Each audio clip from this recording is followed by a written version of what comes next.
Hi there! My name is Lindsay Wolgel, and I'm here to talk to you about LARP Theater Crossover in New York City. I'm so excited to be sharing with you, and I wish we were all together in that same hotel in Finland, but if not, it's good to see you virtually. So grab yourself a drink, some water, some coffee, and let's get started!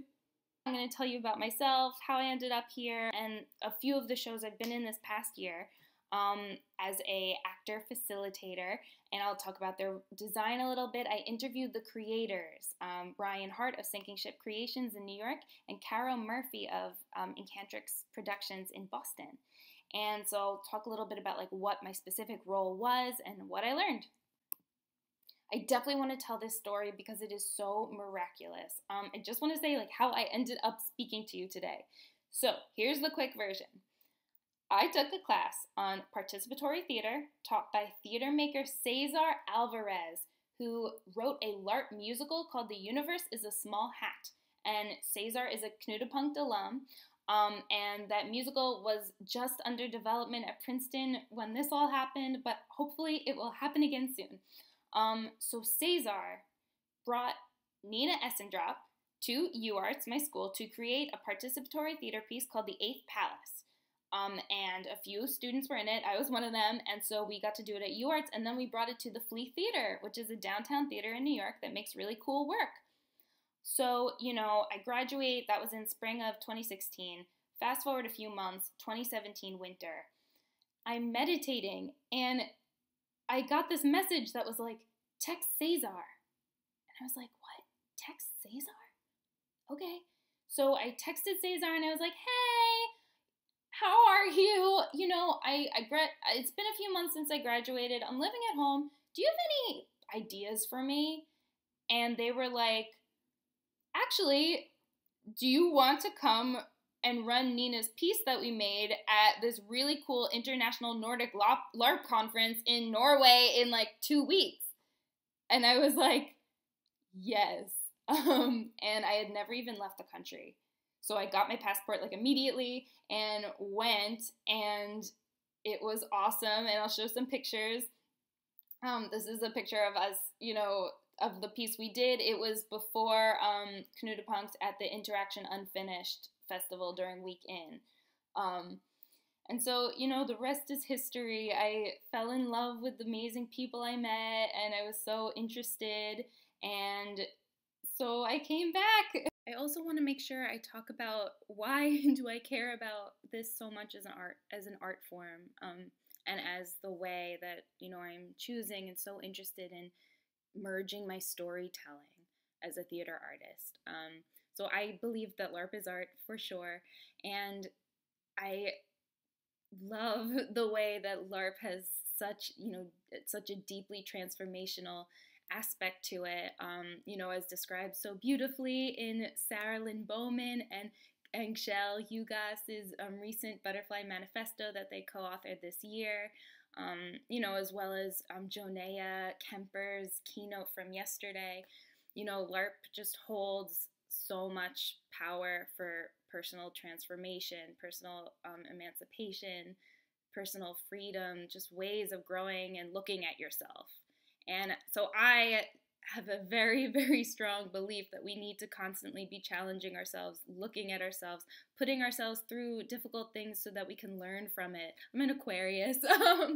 And, when I found out that there was a type of theater that can merge the transformational aspect of LARP and, the experience of participating in storytelling or, having stories told to you, I was very into that.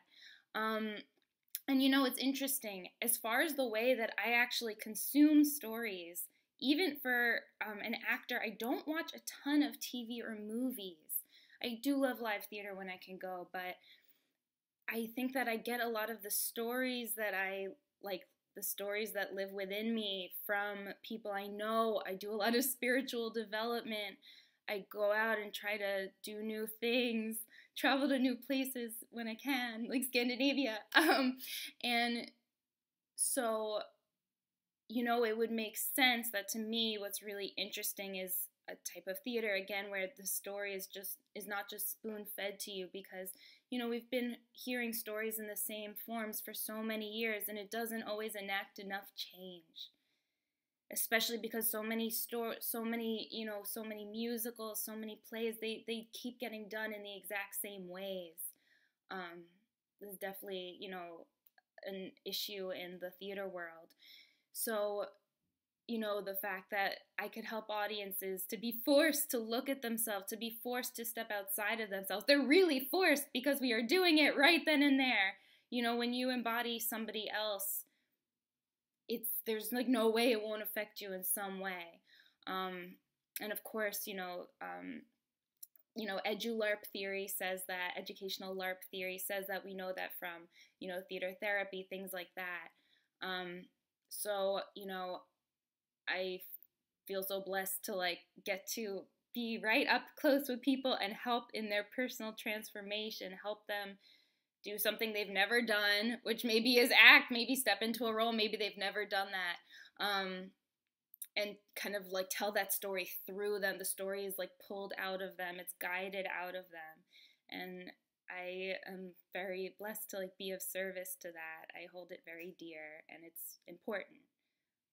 So I guess this talk is me looking at some of the methods of how I've been doing that in these shows, what was intended by the creators, but I hope to be of service. I'm going to talk really quickly about my roots of inheritance. And that's an idea that Will Osmond talked about at the conference last year. What are the prior experiences I have that became relevant to the current one? And there's probably so many, but these are my acting root, my performing roots of inheritance. So 2 decades of being a performer, musical theater degree, Meisner training, Stanislavski training, Viewpoints, which is a really cool improvisational physical system that trains an actor to use their body in time and space to create meaning, by Anne Bogart. Words like gesture, tempo, spatial relationship, shape, those are all some of the viewpoints. Also, interactive theater training. Jeff Worth wrote a book called Interactive Actor, and have taken 2 workshops in New York City by other participatory theater makers, Victor Corinha, who has Journey Lab as his company, and Carlo D'Amore, Live in Theater is his company, and they both taught me some of those techniques. Let's talk about some terms that are really important. Participatory theater. That's the kind of theater I am talking about. I think that when LARP and theater are merged, it creates participatory theater. And the definition I'm going to use is by Boston's Playable Theater Project, which is a new cohort of participatory theater designers, including Caro Murphy, who's one of the people I interviewed who created the pieces I was in, and Knutepunkt alum Lizzie Stark. So 3 things that, 3 parts of participatory theater are audience agency, that there's choices they can make that affect the story, an interactive quality, so the audience has to be doing something, even if it's just transmitting information. And there's usually an onboarding and expectation setting at the beginning of the piece. So, NPC, actor, facilitator, these are all terms, that I was actually kind of, I think, using a little bit interchangeably. But in talking to Ryan Hart, the creator of one of the pieces I made, and I was in, and Caro Murphy, I'm seeing that they may not really be that applicable. So an NPC stands for non-player character, and I think it's really more used, an NPC is somebody who maybe is volunteering at a LARP, they're maybe attending for free or a reduced rate, versus an actor facilitator hopefully is compensated, but an actor facilitator is someone who's expected to know the design and mechanics of the LARP, and is helping to manage people in the game space. So, that's very different than an NPC who doesn't necessarily know the answers to the puzzles in it, in a piece or whatever. It's a different thing. And of course, there also can be performers in, these interactive participatory theater pieces that maybe are just doing aerial silks in the background, but they're not going to answer questions of participants or audience members. And one thing I do want to note that's important is that the pieces I'm talking about are commercial projects, which is very different than, somebody who is volunteering to be an NPC in a Nordic LARP because, it's a collaborative art form that they enjoy taking part in. So that's a very different thing. The reason I'm here talking to you about this is because the reason I wanted to do this talk is because I think it is so amazing that out of the performing work I've done in the past year as a professional actor, which I've had a lot, I'm very lucky, a number of them I was able to do LARP theater hybrids, like facilitate that and get paid and create my living as an artist, engaging with the form of LARP. And to me, that is really exciting because I know it's a new form, but it's been great. Okay, so the first show I'm going to talk to you about is the Mortality Machine. The Mortality Machine was an off-Broadway show, and I urge you, the website is themortalitymachine.com. It is still up, even though the show has closed. It was a year ago at this point.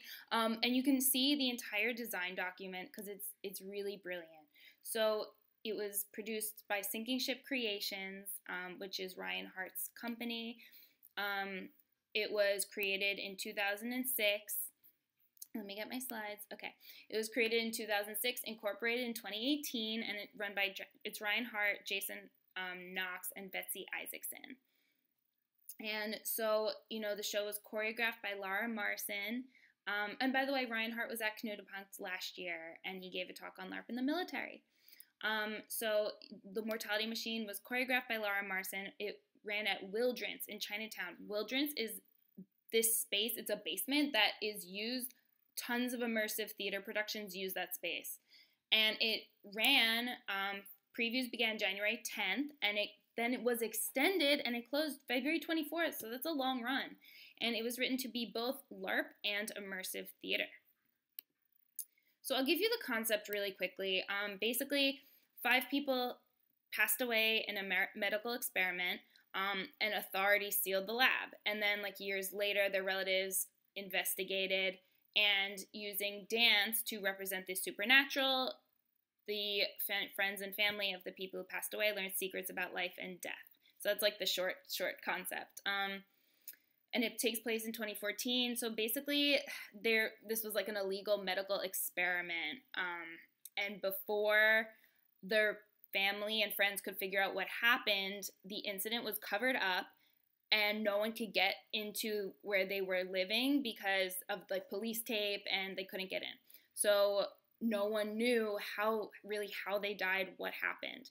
So, of course, some of their family and friends moved on, some families broke up, and after it took 5 years, they finally won the opportunity legally to get into the laboratory and learn what happened. And here's a trailer. All right, so the premise of this is that every one of you is portraying a role. And the role you have is you lost a loved one. Clementine, you are lost and gone forever. Dreadful sorry, Clementine. In my dreams, she still does haunt me, robed in garments, shot with brine, and she rises from the waters, and is my Clementine.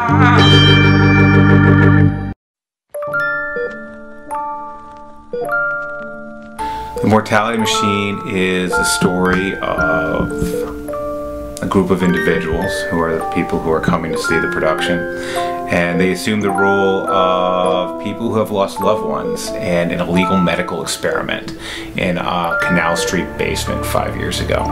So they enter the experience. We surround them by the laboratory in the basement, and they get to go in there for the first time within the story and then explore and encounter the Mortality Machine for which the experience is named, and from there it gets kind of weird.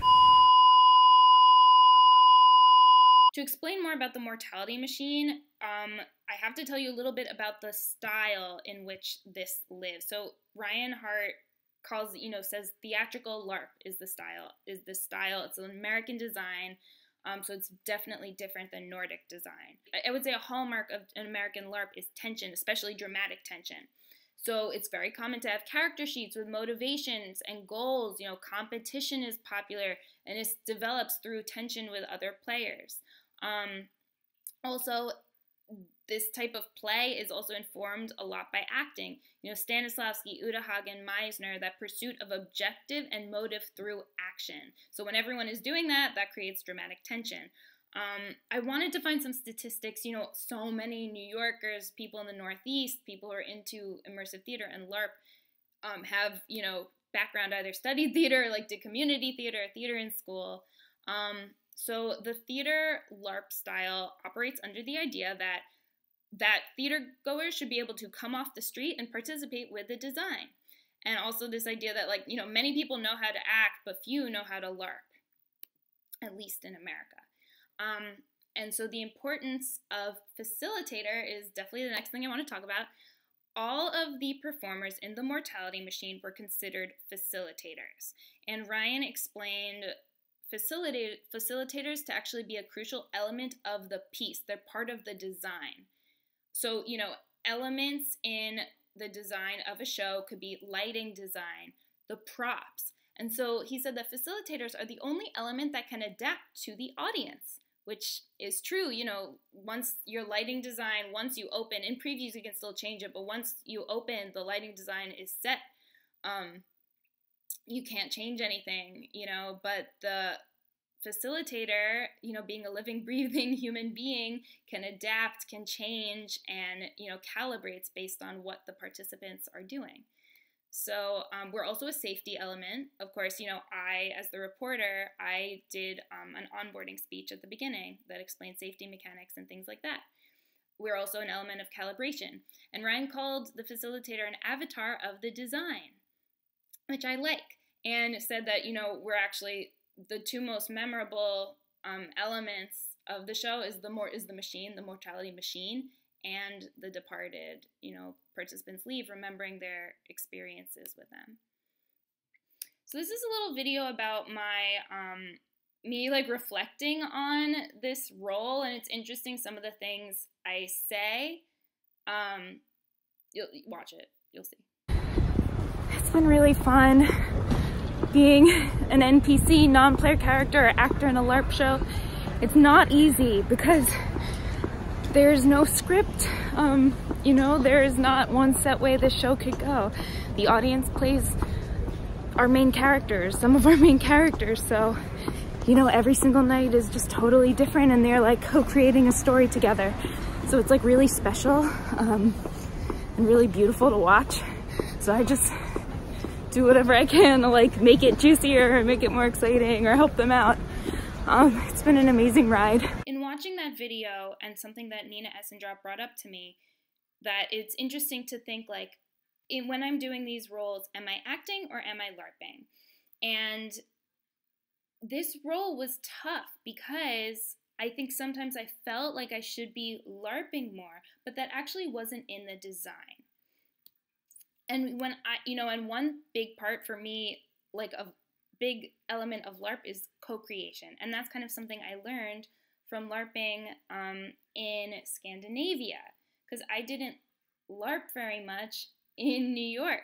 I learned like Nordic LARPing and black box LARPs, like the ones Nina Essendrop creates. That's kind of how I learned about LARPing. So if I'm not co-creating in some ways, I was like, oh, I don't feel like I'm LARPing, and I wasn't actually sure if I was doing my job. So here are some thoughts from Ryan on co-creation and the role of the facilitator. So our goal is to get the participant in the moment, out of their heads, pursuing an objective. So they're improvising, building story with each other. And so I'm there to facilitate them learning how to do that. So I'm going to like train them. I'm going to help them if they need it. And at the beginning, that does take some yes-anding because they're just starting out. And once they start doing it, there shouldn't be a lot more yes-anding or like creation of new content. You know, like at no point should I be saying as the facilitator, where do you want to go with the story? Because the story is already there within the design. People can interact with it however they want, but there shouldn't have to really be more acts of creation. And so my job is to get them out of the act of co-creating and just simply into the act of reacting. I'm trying to get them right out of their heads, operating, you know, using Stanislavski's magic if. So, you know, if they're reacting, the best thing is to get them to react to each other, which is something I said in the video. So I'm glad I, you know, had that in mind. Because theater audiences are used to having a story be given to them. So it's already kind of like a big ask to have them act as well. So, you know, we wouldn't want participants to have to steer or negotiate, even unconsciously. It's more about providing them with like a very safe environment so that they can start going as if they are this person. And it's basically all about reducing the barriers to role play. So, you know, there was one instance where I think I explained that my 2 jobs were to onboard everybody, and if somebody got locked out of the lab, because there is a point in the show, if the departed come back into the lab through the mortality machine, if somebody brings their departed back, the doors all lock. And I am outside, I'm like in this entrance area, in case that happens. And so it did happen, especially one time where I was with somebody for a very long period of time.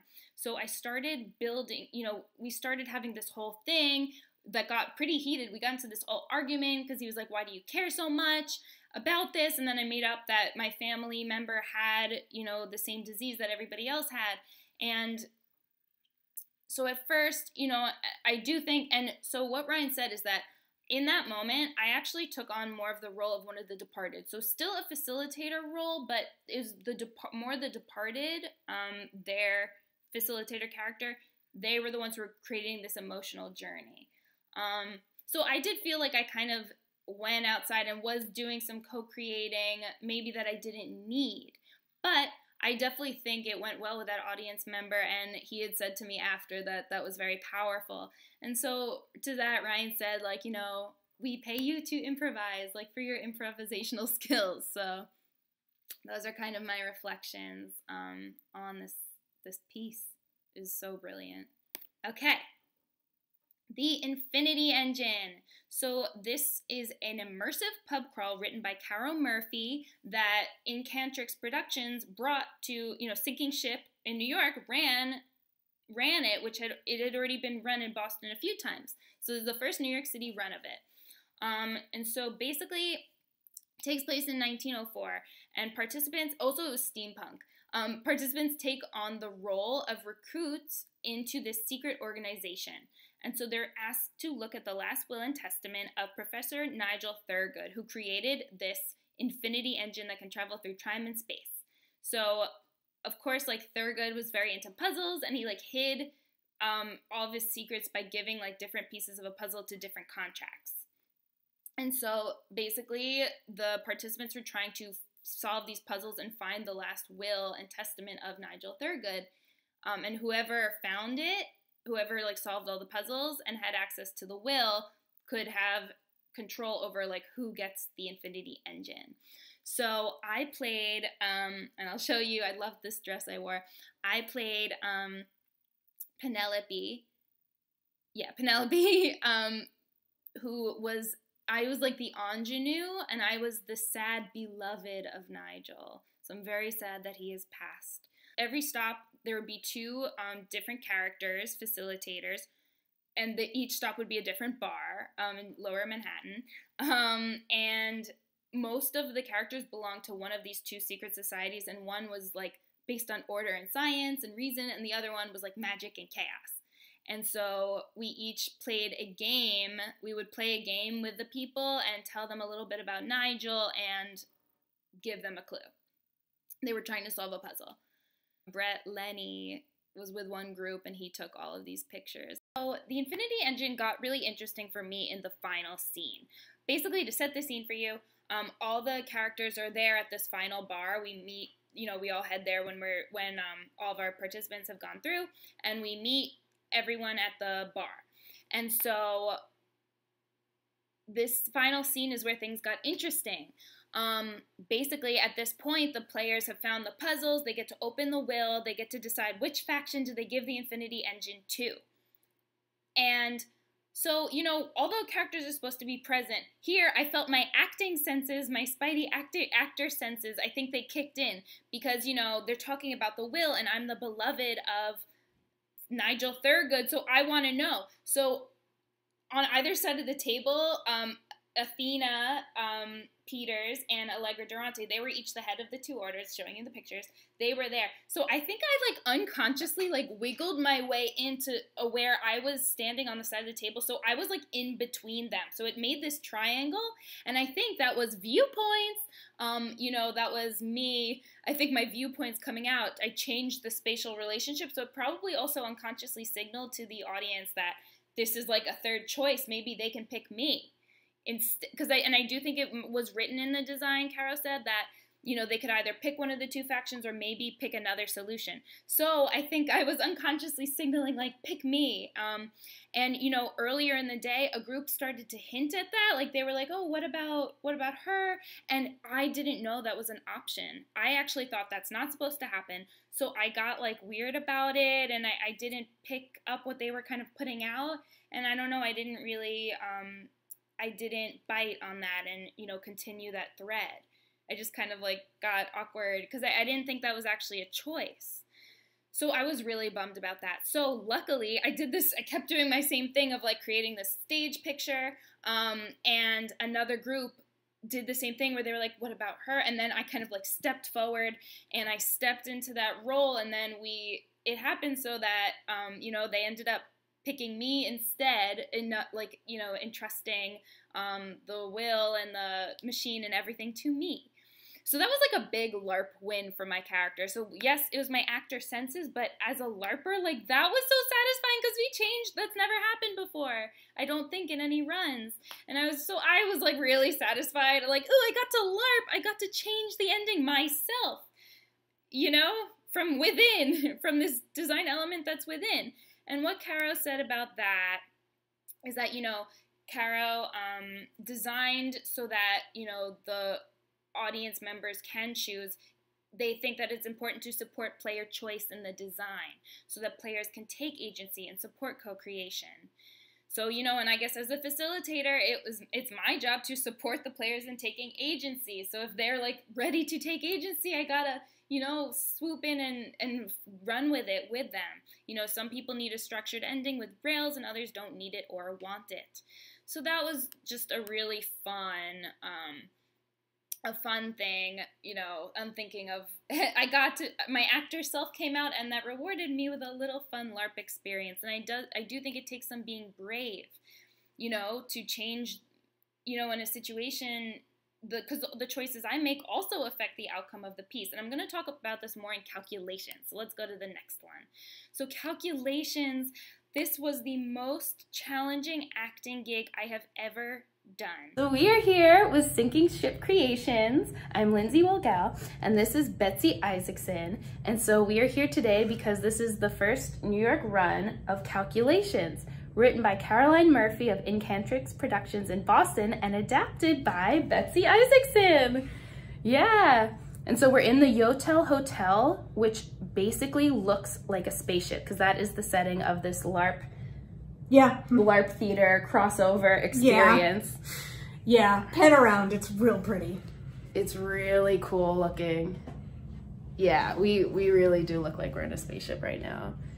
And I can show you this bathroom area. So here we are. This is the shower where I am hiding because I play a stowaway. And it's a 1 hour long experience where there are 2 participants or audience members, and they are playing pilots, right, of this ship where there really isn't supposed to be a stowaway. No.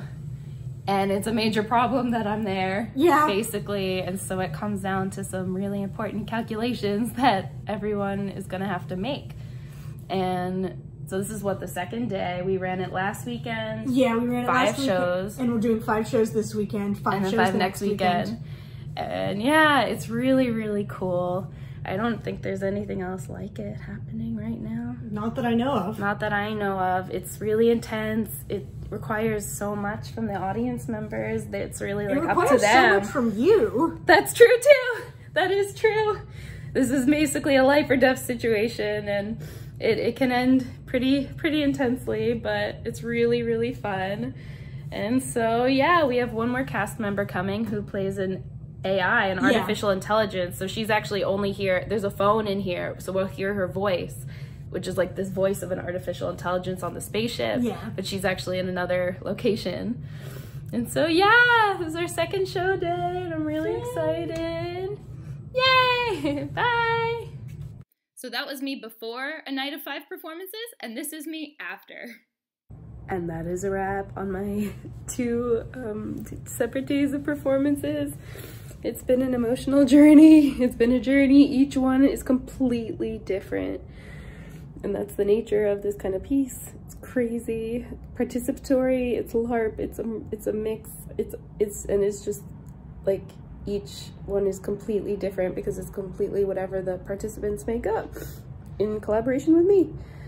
So it's been a journey. I've not died. Last time I did this, last week I did 5 shows where I walked out of the airlock every time. This one, I lived in 3 out of 5.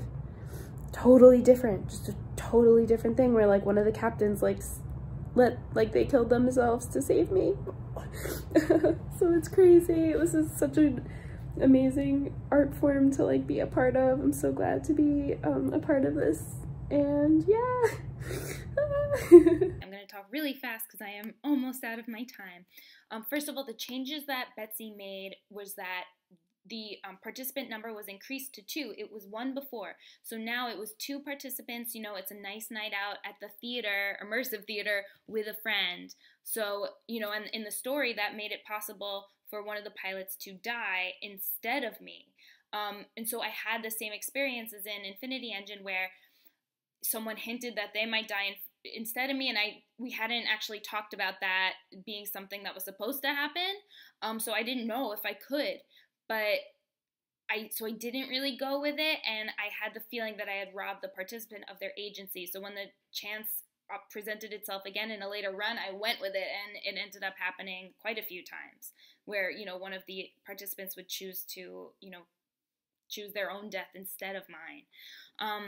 I did find, as similarly to Mortality Machine, you know, in terms of co-creation, when I brought in new content, like I got an idea that I had from a previous run that wasn't in the design or in the material, I did find that it distracted the participants. I think it may have taken them out of their reacting mode and into their yes-anding mode, you know, like Ryan said. So that's also something that I, you know, did in earlier runs and tried not to do again. You know, as far as me being actor versus LARPer, I found that I had to, at first, at least let go of the facilitator mindset, you know, of knowing how this was going to end, because I just had to put myself in the given circumstances so much because this character is fighting for her life. So when I did that, it had a lot more energy. And, you know, of course, this role, I felt so much responsibility because it was just me and 2 paying audience members, so I took my preparation with, you know, the utmost seriousness. You know, as a goal originally as a facilitator, I wanted to give the participants an emotional experience because I had heard this LARP is emotional in the subject matter.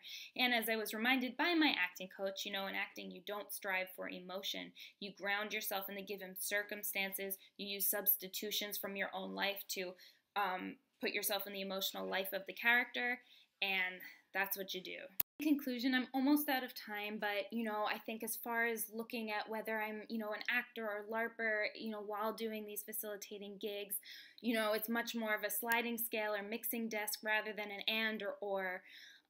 So, you know, questions I have are, how can I facilitate better? What else is possible? What else are people doing? How can we all connect? Let me know if there's questions you have, you know, ideas, suggestions for further research you have for me, things you want to know, arts you want to make. But I'm so excited to be participating in this art form with you all, and sharing. So let's make more LARP, make more art, and continue to make the world a better place. Okay, bye! Mwah!